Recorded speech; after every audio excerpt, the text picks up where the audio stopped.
At the Missouri Orthopedic Institute, we're developing the next generation of treatments to improve the way you move. Not only does the Institute provide a full range of care inside, but our physicians are working with leading scientists outside across the University of Missouri campus to develop new technologies that go beyond restoring health. Today, arthritis patients receiving metal and plastic joints do very well, and their quality of life is improved, but they are still limited to their level of activity and by the life of the joint replacement. At the Missouri Orthopedic Institute, we are developing a new preservation technique to extend the shelf life of those joints. This new technology will offer a large group of patients better options in the future to help them live a more active life. Hi, I'm Jim Stannard. I'm the chairman of the Department of Orthopedics, and I work in trauma and sports medicine and have been involved doing some really fascinating research with Dr. Jimmy Cook and the folks over at the Comparative Orthopedics Lab, developing new ways to treat joint injuries and injuries to the articular cartilage. And they act very much like a pothole does in a road. We've developed some techniques that are making it to where people can do more and more after these injuries with some of the treatment techniques we have to patch those potholes and fill them. Our new joint replacement strategy is really the holy grail of arthritis treatment. As Dr. Stannard said, we're working with a whole new kind of patches for the potholes in the road of your joints. A patient suffering from arthritis or other joint disorders could potentially be a candidate for metal and plastic joint replacements. While metal and plastic joint replacement is an effective surgery, it's a repair strategy. We're interested in regeneration. With our new preservation technique, we can actually put new cartilage in your joint that can respond to daily activities and actually renew itself and allow you to do the activities that you want to do. It's like a fountain of youth for your joints. With the old method, we don't know when we're at day 26 or 27 or 28 if we have enough live cells or if we don't, because at 28 days the average has 70% of the cells alive, but some of those have 65 and some have 75 or 80.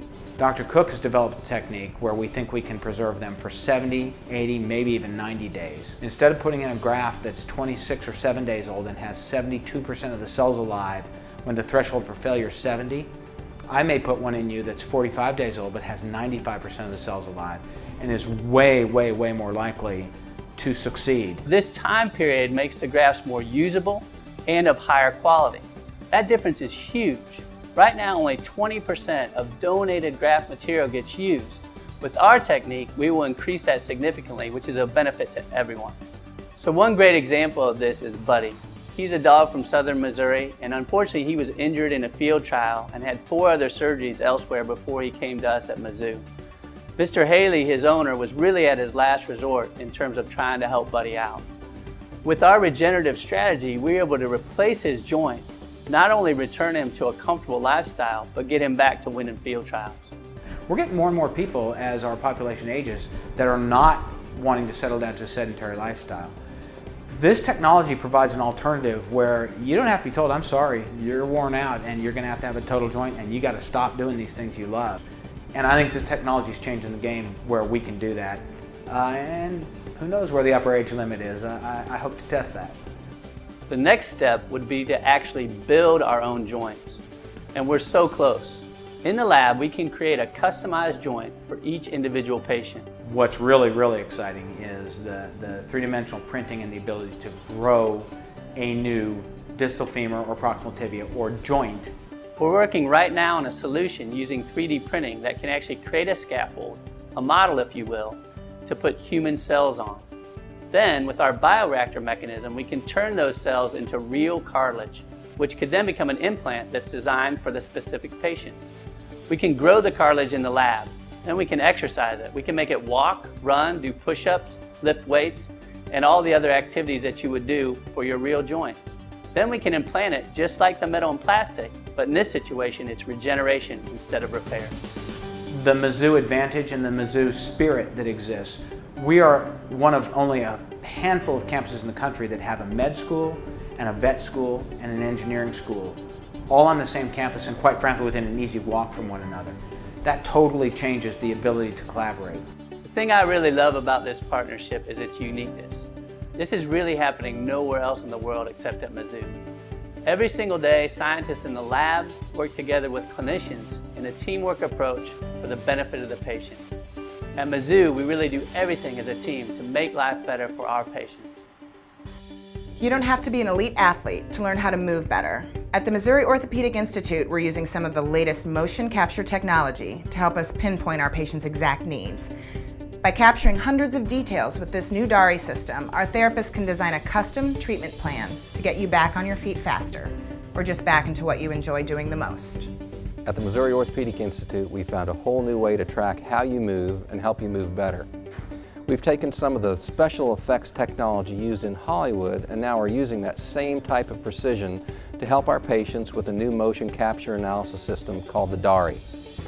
Named after the company that designed it, our DARI motion capture analysis system is the first system of its kind to be used in a clinical setting in the world. Motion capture systems are nothing new in the physical therapy and rehabilitation world. They've been around forever, but the problem is they're fairly labor intensive. They require the patient to wear a special suit and the therapist to painstakingly place markers accurately on each joint. With our current system, we can run 10 to 15 patients through the system in an hour. The old systems where markers are used, we could only do about 1 per hour.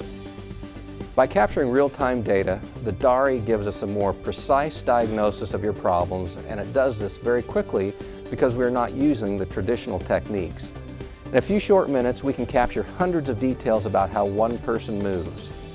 Anything you can do in a 20 by 24 foot space, we can track, and the system creates a skeletal model of your body and how your body is moving. The DARI uses 14 different infrared cameras to capture your body in motion and provide data on how you are moving in 3D. The system tracks and produces a picture of how joints and segments are moving throughout the body. If the patient comes to us and performs even a simple movement like a standing squat, the DARI gives us a host of data about that movement, such as showing range of motion and joint reaction forces.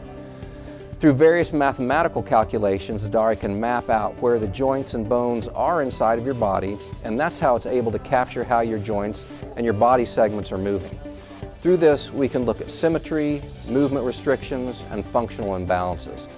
Armed with this new information, the therapist can then design a completely customized treatment plan to correct these problem areas. One of the things we plan to do with the athletes is functional baseline testing at the beginning of each season. With that baseline information, we will be able to better detect potential breakdowns in function. We can also use this baseline testing to help us in the event of an injury to help determine return to play. But it's not just about getting back on the field, it's about getting back into life and the activities our patients enjoy. Whether it's from a range of motion standpoint to becoming stronger or just functioning better, this system helps us gather the information we need to pinpoint and treat our patients' problems. And we're the only clinical setting in the world to be able to do this for our patients. As patients age, they can develop osteoporosis and other conditions that soften bones. At the Missouri Orthopedic Institute, we're leading the way to develop a whole new type of construction material for your bones. Called bioactive cement, it's made from some of the same molecules that make up human bones, and it has the potential to hold stronger and last longer than other materials. At the Missouri Orthopedic Institute, we're discovering the very best way to help people with spinal injuries. Just as you would anchor a screw to a stud in a wall, today, one of the most common methods in spinal surgery involves attaching metal rods to the spine using screws into the bone. It's called internal fixation, and it's been a major advancement in spine surgery over the last 20 years or so. But the problem is many patients who need to have those procedures are aging now and getting osteoporosis. What happens is the screws and the rods that were once attached to the bone are now becoming loose because they were anchored into softened bone and they no longer hold in place. We've been working on ways to improve the outcomes for patients with osteoporosis. That's where bioactive cement comes in.